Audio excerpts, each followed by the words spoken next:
The Yankees have advanced, defeating the Boston Red Sox last night by a score of 4-0, and now they're going to head up north to face the Toronto Blue Jays in the American League Divisional Series. And Christian, I'm really excited. Another AL East foe, another team that you really want to beat as a Yankee fan. We heard a lot of back and forth early on in the season with the Blue Jays commentator and then one of the Blue Jays post-game hosts taking shots at the Yankees. And it seemed like the last few years there was always a lot of tension between the Yankees and the Blue Jays, and we always thought about a potential playoff series, and now it's going to happen. It's the first time it's ever happened. The Yankees and the Blue Jays going at it has never happened before. So I think this is going to be really, really big. The Blue Jays have a whole country behind them. They haven't had playoff baseball in the Rogers Center in a little bit, quite some time. So I think 2022 is the last time. So this is going to be really exciting stuff here.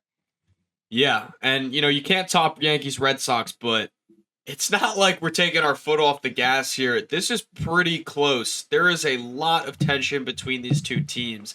It's going to be electric. There's going to be some drama. Let's get into the pitching matchups first. So game one, Matt Blake came out and said it yesterday. Will Warren or Luis Heel. I got to be honest, I didn't have too much of a preference the other night. I think I was just riding high off the win. But then I kind of came to my senses. I said this so many times throughout the year. Will Warren can't pitch in a playoff game.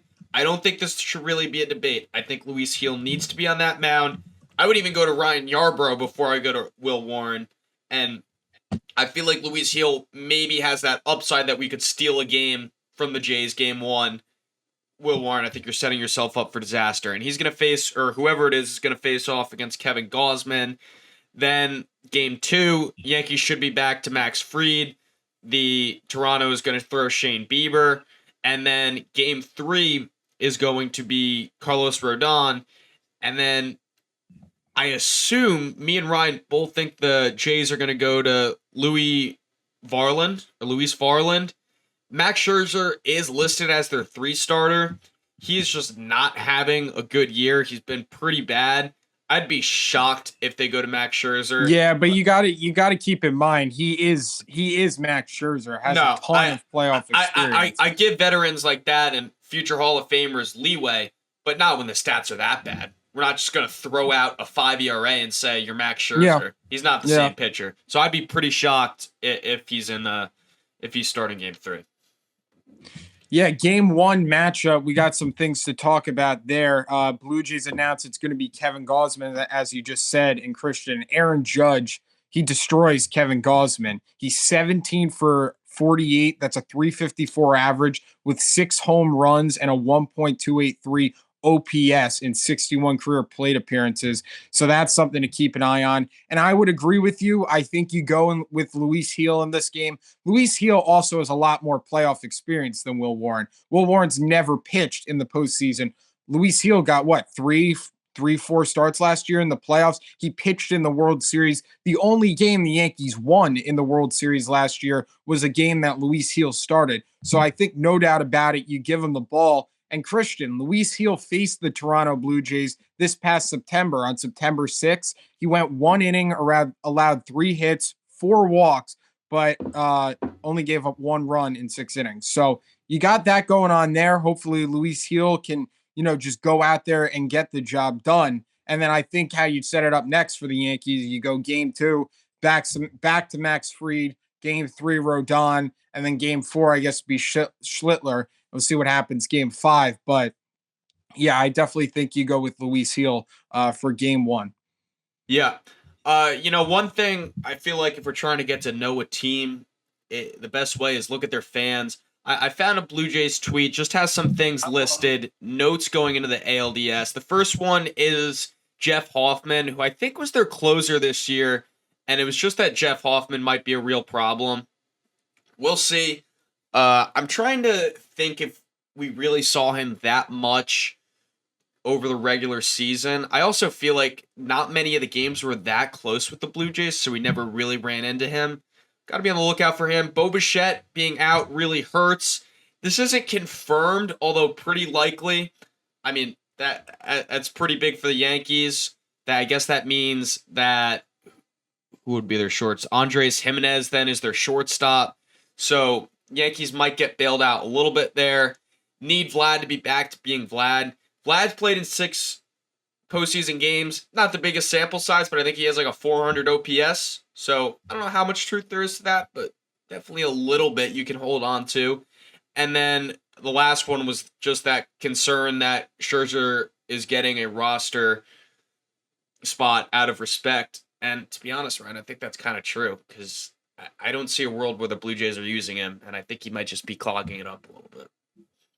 Yeah, I mean, maybe he hasn't had the best of seasons this year. He still has Max Scherzer out there on the mound. If you're interested about Kevin Gausman, what he's done against the Yankees this year, he posted a 3.97 ERA against the Yankees this year in 4 starts.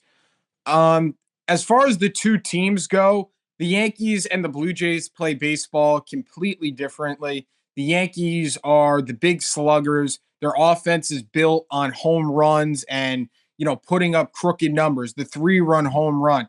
The Toronto Blue Jays are built totally different. They actually don't hit a ton of home runs. They're kind of get on base, make things happen, create rallies. They're a really, really gritty team. They don't strike out a bunch. They really don't strike out.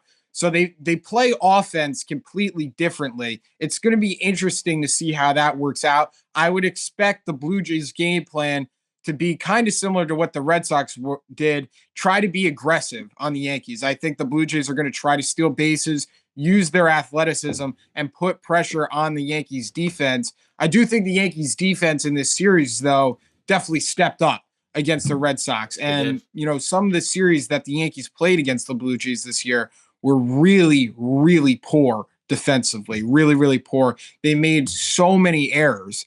I think the Yankees team now is a lot better than what the Blue Jays saw, in July.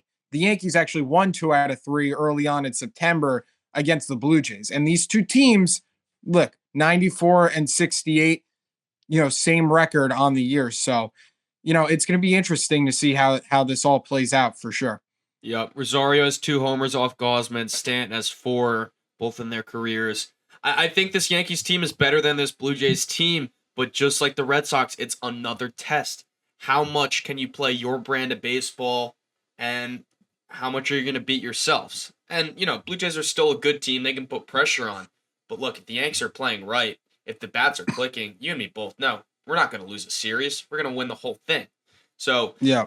I think the Yankees are also going to need a game or two this series where they really have the bats take over, put up a 7 or 8 spot. I'm kind of looking at those game 1 and 2 in Toronto, where I feel like the Yanks might need to get to one of those starting pitchers early, hit some homers, have Judge and Stanton kind of leading that force, because you're not going to get 8 shutout innings every start from your guys. Christian, another thing too, this is Yankees Blue Jays. Blue Jays fans do not like the Yankees. I think Blue Jays fans would consider. Like them. I don't like them either, but I think Blue Jays fans would consider the Yankees to be their biggest rival. This place in Rogers Center gets really, really loud. Everyone remembers Jose Bautista and that bat flip. This place is not some, ordinary stadium, some non-hostile environment you're going into.